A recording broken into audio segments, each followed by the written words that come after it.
Hey guys and gals, welcome back to another episode of Feed the Beast server multiplayer with me, McReeps. This is going to be a really quick video. It's a new format that I'm going to try out, keeping my videos under 10 minutes. But first of all, I'm going to show you what kind of trouble I've got up to in my main world.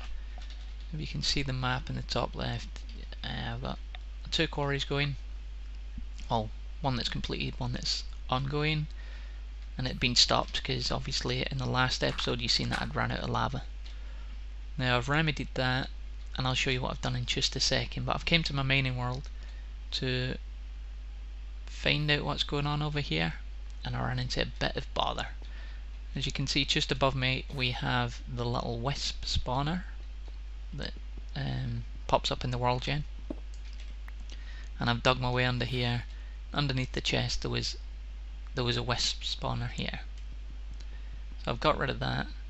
I just want to quickly show you why I've gone to the length of getting a jetpack and everything like that. I've probably died, I don't know, about 6 times, and there's my most recent death point over there. And if we come out here you might see why. Oh, get a jetpack on.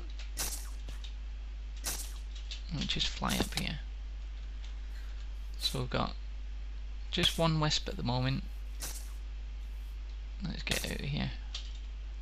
I think killing that spawner might have actually killed them all, but I hope not, because I really wanted to show you guys what was going on. Oh, as you can see there's a few more here. So there's a couple of wisps in there, as you can see. 4. And that's just because they're out of the draw distance, believe it or not. Let's take a little slow walk around here. And oh, we got a few more. You guys would not believe how many wisps I had when I came in here. And I think it's because it's junk loaded. And that spawner, I initiated that spawner by like looting the chest. And it went pretty crazy. Let's see if they're all still here.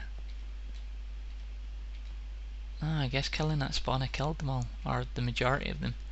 As you can see down there, there's what, 5, 6. One down there. But this whole area was literally covered to the point where as soon as I came in, before the world even loaded, I was dead. And I've never ever seen that before. The second time I came in it was like a little firework display, all the wisps exploding, and then the new batch coming through. But it looks like after killing the little spawner over there, we are now safe to come back to the mining world. Kinda regret killing it off camera, but I was getting so frustrated. Anyway guys, I will join you again, or you will join me rather, again when I'm back at the home and I show you what I've changed up. Catch you in a sec. Okay guys, we are back. Let me just get this overlay off, and I thought I'd just show you my new little pump in the nether here. So as we can see, we're way above the lava. We're not too far away from where we was pumping the stuff out before. Got a slightly different setup. Instead of having the tanks down here, we have literally just the pump with the 4, forget what engines they are to be honest, redstone, sorry, 4 redstone engines connected directly to the pump, and one switch turning them up. Who's that? One switch turning them all on, and it's getting pumped directly into the liquid tesseract. I've got this set up to have a look. Private access, owner only, send only, and I've got it McReeps lava. I've got this area chunk loaded, and that's pretty much all that is for that setup. Oh, let's get away from there. Don't you blow my stuff up. As you can see, that's where I used to be, down here. And I've got a new little jetpack. Whoa, let's get in there. That was close. I hate these things.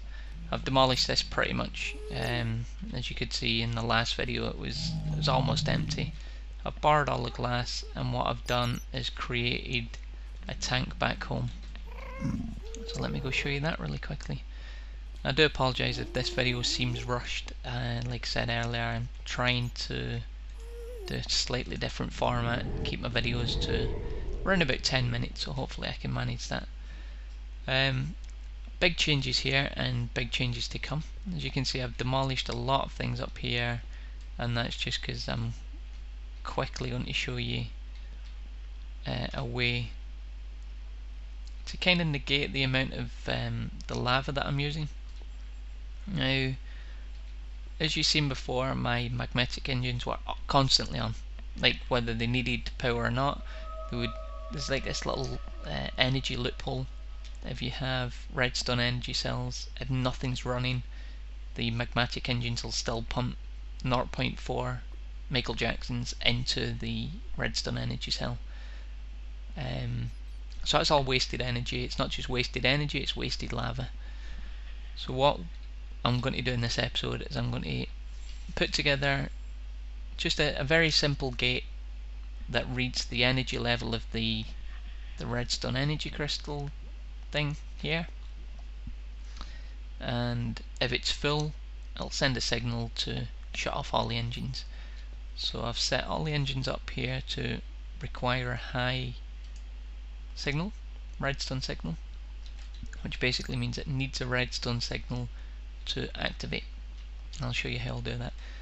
I've moved my tank, my nether tank, over to here, and as you can see it is quite the size. I thought it would look pretty cool in here, and I'm happy with the way it looks. If we just right click on it, you can see this tank is absolutely huge.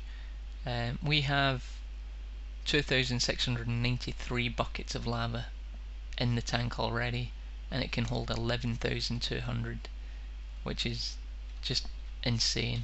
It's so big. And the way I done that was the little quarry, the first quarry that I done down here. I just went down 12 blocks and built across and built up. I didn't think you'd have to see that. You've seen me build these before. The only difference is, and I don't know why I couldn't get it to work before in the nether, but let me just get down here. Oh, boink, boink. There we go. So I've got a single valve at the bottom, and then I have a red liquid tesseract. Now this liquid tesseract is set to owner only, and it's set to the McReaps lava setting, but it's set to send and receive. So any overflow will come into the tank, and I'll just show you one more thing. So it's a nice clean setup down there. Just need a valve in the liquid tesseract. The other liquid tesseract that I'm using is this one right here. Now this is the one that's going to be powering my engines as well as my little generator up there, my obsidian generator. So that'll create 2 redstone energy cells, and while that's doing that, we'll get this set up. So it's a very basic setup that I'm going for here. Just grab these cobblestone pipes, just the same structure pipes. It's going to almost mimic the quarry that I've got set up. Oh, if I don't lag so hard. So it's 2 iron ore gates with red pipe connected. Wow, that lag is pretty bad. And we're going to set it up to say if it can store energy, emit a red pipe signal. And then the bottom one is going to be, if you've got a red pipe signal, emit a redstone signal. Now comes the part of getting that signal to my engines, because it's no good where it is right now. And that's simply done by placing a block either side here, and yeah, I've still got my jetpack on. Let's go down here. Bum, bum, bum. Oh, wrong thing. Ba-dum, ba-dum, ba-dum. Point, point. So that's that there, and then the same on this side.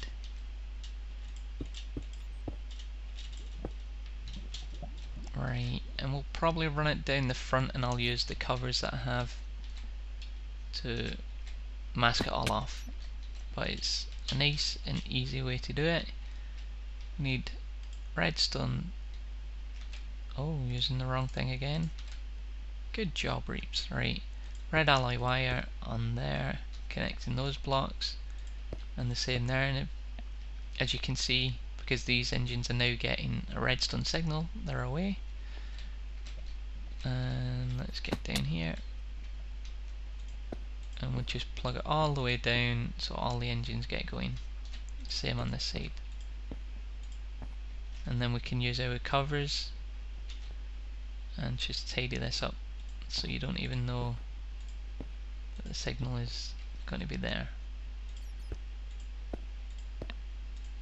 So keeping it nice to look at, but also very functional. Nobody knows there's a switch there because technically there's not a switch.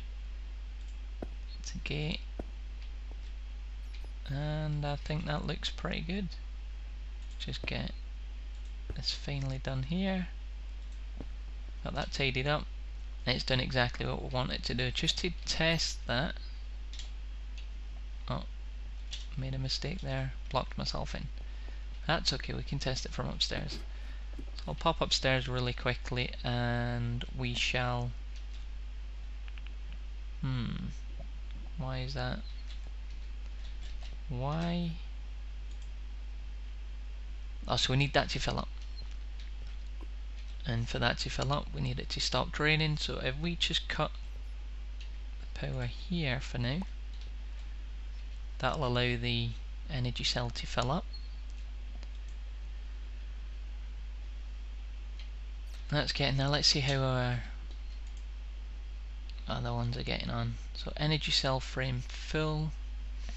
It's just they don't stack. So we've got our energy cells now. We'll pop downstairs and hopefully this would have been all done and dusted. And there you go, the engines are off, and that's because it's now full and it's done exactly what we wanted it to do. So the reason I wanted these, if we plug this back in, that should be draining because the machines are on, which turns on my engines. So no more wastage. That's exactly what we want. And just for now, well, need to get rid of this one and this one because we're going to extend our buffer by 1.2 million Minecraft joules. And plop that in there, give that a wrench so it's coming out of there instead of going in. And these should be filling each other up now, so let's have a look. Disable that. Why is that not working? Okay guys, I managed to figure it out, and I'd been puzzled for a little while, but I guess that they just don't transfer to one another just by touching. They need the conduits as well.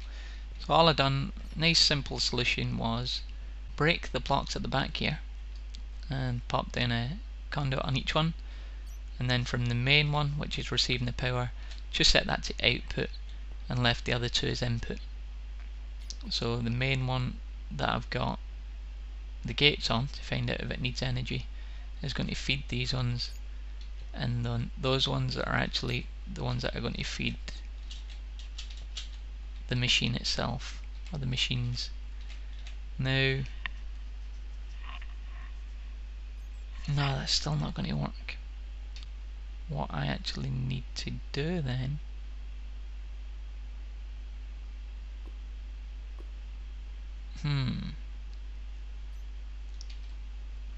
what I need to do instead of that is have another one of these here and another one there, and that is going to be, yeah, this is going to kind of look odd, but it's doing what I need it to do. So let me try explain my logic there. This is the input from the engines going into this one cell. This one cell then outputs here and it'll come into this cell. So I can get rid of that one. So output into this cell. Once this cell is filled up, it will output and it'll come into here, and then once that's full it'll come out here. Need to get rid of this loop if we can. Yeah, so that's going to go round there, and we'll pop another one here, and then here. So it doesn't matter that these are loops here because these are only intakes. That's an output. We just didn't want anything looping around to these here. So it kind of looks a bit messy there, but it's doing the trick. And then obviously we've got our energy cell that's dedicated to the lasers over here, and that seems to be doing okay. So let's see if these are all filling up. Yep, so that one's filling up, which is then filling this one up, and that's the only one that's feeding. Good. That's exactly what we wanted it to be doing. So now we can tidy this up just very quickly here. Next episode I'm going to try get into the bees and show you how to go about that, because I want to get the carpenter going. So as always guys, thank you very much for watching. If you like this new format, let me know. I hope it's a lot shorter than my previous videos. So see you in the next video guys. Take care, be safe, be good. Bye bye.